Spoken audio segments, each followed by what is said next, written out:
रहा है। अब इन्हें समुद्र में गिराना होगा वरना कश्ती डूब जाएगी।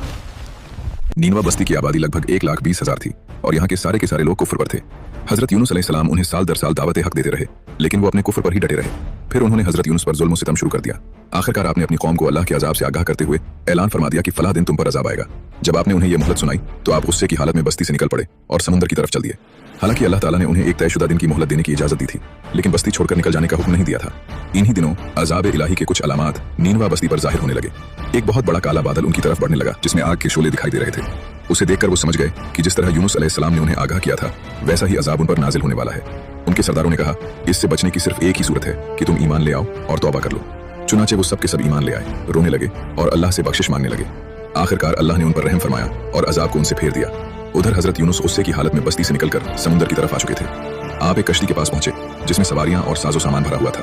आप उसमें सवार हो गए। कश्ती रवाना हुई, मौजें उठने लगी, समुद्र में तूफ़ान आ गई। ऐसा लगता था कि अभी कश्ती गर्क हो जाएगी। लोगों ने कहा, बोझ हल्का करो। चुनाचे उन्होंने अपना अपना साजो सामान समुद्र में फेंक दिया। कश्ती कुछ हल्की हुई मगर काफी नहीं। तब उन्होंने कहा कि किसी एक को समुद्र में गिराना जरूरी है। कुरा डाला गया कि जिसके नाम का कुरा निकले उसे समुद्र में गिरा दिया जाए। पहली बार कुरा डाला गया तो यूनुस अलैहिस्सलाम का नाम निकला। लोगों ने कहा, नहीं, ये तो नेक इंसान है, इनके चेहरे पर सजदों के निशान है। दूसरी बार फिर कुरा डाला गया, फिर वही नाम निकला। तीसरी बार भी वही नाम आया। आखिरकार लोगों ने आपको पकड़कर समुद्र में डाल दिया। उसी वक्त अल्लाह के हुक्म से एक बड़ी मछली ने आपको निगल लिया। अल्लाह ने मछली को हुक्म दिया कि न तो उन्हें खाए और न उनके जिस्म को कोई नुकसान पहुंचे। यूनुस अलैहिस्सलाम मछली के पेट में 3 दिन रहे। कुछ रिवायात में 7 दिन और कुछ में 40 दिन तक का जिक्र मिलता है। आपने वहां अल्लाह की तस्बीह बयान की।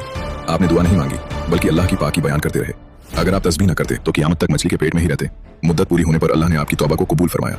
मछली आपको साहिल पर ले आई और किनारे पर छोड़कर वापस चली गई। उस वक्त आप बहुत बीमार थे।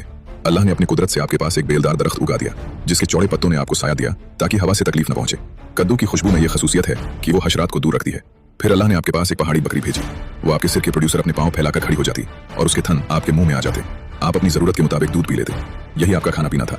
जब आपकी सेहत पूरी तरह लौट आई तो अल्लाह ताला ने आपको फिर आपकी कौम की तरफ भेजा। वो सब के सब ईमान ले आए और अल्लाह ने उन्हें एक ज़माने तक ऐशो इशरत अता फरमाई।